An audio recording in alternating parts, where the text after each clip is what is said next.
అందరికీ నమస్కారం. Welcome back to Uma's cute home. ఈరోజు వీడియో ఏంటంటే మాఘ పౌర్ణమి 2024లో ఎప్పుడు వచ్చింది, అలాగే ఆ సమయాలు ఏంటి, మనం పూజ ఎప్పుడు చేసుకోవాలి అనే విషయాలన్నీ కూడా ఈరోజు వీడియోలో షేర్ చేయబోతున్నానండి. అయితే వీడియోలోకి వెళ్ళబోయే ముందు మన ఛానల్ శ్రీ పంచమి పూజా నీడ్స్లో చాలా పూజా ప్రోడక్ట్స్ అనేవి ఉన్నాయండి. నాకైతే ఒక సిస్టర్ కూడా కమెంట్ పెట్టారు, అక్క ఫస్ట్ టైం ఆన్లైన్లో అది యూట్యూబ్లో అన్నీ అంటే వత్తులతో సహా పెట్టేవాళ్ళు మీరు ఒకలా అయ్యి ఉంటారు అక్క అని పెట్టారు. చాలా చాలా సంతోషం అనిపించిందండి. చాలామంది ప్రోడక్ట్స్ అనేవి ఆర్డర్ చేస్తున్నారు, నన్ను సపోర్ట్ చేస్తున్నారు. మీ అందరికీ పేరు పేరున ధన్యవాదాలు అయితే తెలియజేస్తున్నానండి. మన ఛానల్లో అన్ని లిమిటెడ్ స్టాకే ఉన్నాయండి. కావాలనుకున్న వాళ్ళు స్క్రీన్ మీద కనిపించే వాట్సాప్ నెంబర్కి మెసేజ్ చేస్తే నేను రిప్లై అనేది ఇస్తాను. కెమికల్స్ ఫ్రీ పసుపు కుంకుమ నేనైతే నా స్వహస్తాలతో నేను ఆడించి ఎలాంటి కెమికల్స్ కానీ ఎలాంటి ఇంగ్రీడియంట్స్ కానీ కడపకుండా మీకు డైరెక్ట్గా అనేది అందిస్తున్నాను. అయితే 2 రకాల పసుపులు ఉన్నాయండి. ఒకటి దైవాకర్షణ పసుపు, నార్మల్ పసుపు, గోరోజనం ఆరావళి కుంకుమ ఒకటి, నార్మల్ కుంకుమ ఒకటి అండి. చాలా దైవాకర్షణ పసుపు అవనియండి, ఆరావళి కుంకుమ చాలా మంచి సువాసన అయితే వస్తాయి. మిగతా పూజా ప్రోడక్ట్స్ అంతా లిస్ట్ కూడా నేను డిస్క్రిప్షన్లో ఇస్తాను, ఒకసారి చెక్ చేయండి. మీరు ఆర్డర్ చేసిన ప్రోడక్ట్స్ ప్లస్ షిప్పింగ్ ఛార్జ్ అయితే అవుతుందండి. అదండి. ఇప్పుడు మనం వీడియోలోకి వెళ్ళిపోదాం. మాఘమాసం అంటే పెళ్ళిళ్ళ సీజన్ అని చెప్పుకోవాలండి. శుభకార్యాలకు ఇదెంతో పవిత్రంగా భావిస్తూ ఉంటారు. మనకి హిందూ సాంప్రదాయంలో చూస్తే అమావాస్య పౌర్ణమి అనేది చాలా విశేషంగా చెప్పబడింది అనమాట. మాఘమాసంలో వచ్చే పౌర్ణమినే మనం మాఘ పౌర్ణిమ అని పిలుస్తూ ఉంటాం. అయితే పౌర్ణమి రోజు మఖా నక్షత్రం కలిసి ఉండడం వల్ల మాఘమాసం అని చెప్తూ ఉంటారు.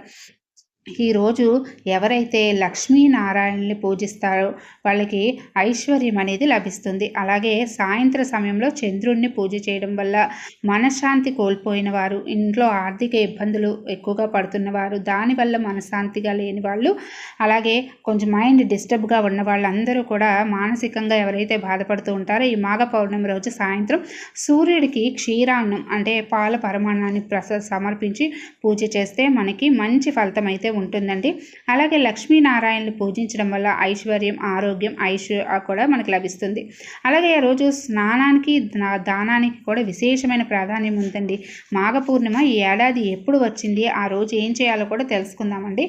మనకి హిందూ క్యాలెండర్ ప్రకారం ఫిబ్రవరి 23వ తేదీ శుక్రవారం మధ్యాహ్నం 3:33 నుంచి పూర్ణిమా తిథి ప్రారంభమై ఫిబ్రవరి 24వ తేదీ అంటే శనివారం సాయంత్రం 5:59 వరకు ఈ పూర్ణిమ తిథి ఉందండి.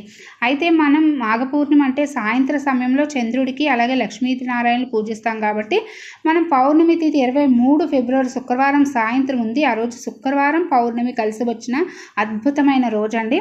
లక్ష్మీనారాయణని చంద్రుడిని పూజిస్తే మనకి మన కోరిన కోరిక ఏదైనా తప్పకుండా నెరవేరుతుంది. ఆ రోజు సత్యనారాయణ మూర్తి వ్రతం చేయించుకున్నా లేదంటే ఇంట్లో సత్యనారాయణ మూర్తికి ప్రసాదం చేసి పూజ చేసుకున్నా కూడా మంచి ప్రయోజనం వస్తుందండి. అలాగే లక్ష్మీ కుబేరుల పూజ మాఘ పౌర్ణమి రోజు చేసి చూడండి, మీకున్న ఆర్థిక ఇబ్బందులన్నీ కూడా పటాపంచలు అయిపోతాయి.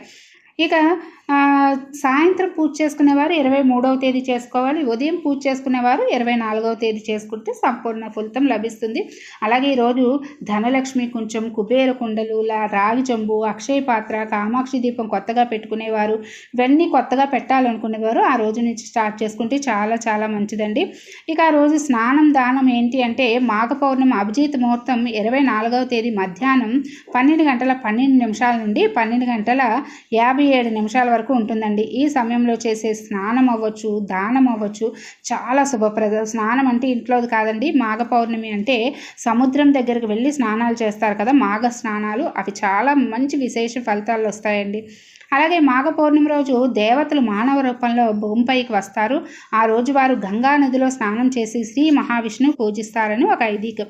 మనం చేసిన పూర్వజన్మ పాపాల నుండి, మనం చేస్తున్న పాపాల నుండి విముక్తి పొందాలంటే మాఘ పౌర్ణమి రోజు స్నానం చేయడంతో పాటు అదే రోజు దానం కూడా చేయాలండి. ఆ రోజు ఉపవాసం ఉండడం వల్ల కోరిన కోరికలన్నీ నెరవేరుతాయి. మాఘ పూర్ణిమ రోజు బ్రహ్మ ముహూర్తంలో స్నానం చేస్తే ఇంకా మంచిది. తర్వాత సూర్యుని భగవాన్ని మంత్రాలు జపిస్తూ నీటితో అర్ఘ్యాన్ని అనేది వదలాలి. ఇలా చేయడం వల్ల అనుకున్నది మనకి లభిస్తుందండి. అలాగే రోజు పేదలకి కనీసం ఒక్కరికైనా అన్నదానం చేయడం అన్న చాలా మంచిదండి. ఇన్ని విశేషాలుతో కూడుకున్న ఈ మాఘ పౌర్ణమి రోజు ఎట్టి పరిస్థితుల్లోని చిన్న చిన్న విషయాలు అయితే చేయకుండాను మాత్రం మీరు విడవకండి. తప్పకుండా మీకు వీలైనవి చేసుకోవడానికి ప్రయత్నించండి. అదండి ఈరోజు వీడియో. మీకు పూజా ప్రోడక్ట్స్ ఏమైనా కావాలంటే నాకు స్క్రీన్ మీద నెంబర్ కనిపించే నెంబర్కి వాట్సాప్ చేయండి. నేను మీకు అక్కడ అనేది రిప్లై ఇస్తాను. తప్పకుండా మీరందరూ నాకు సపోర్ట్ చేస్తారని మనస్ఫూర్తిగా కోరుకుంటున్నాను. స్వస్తి.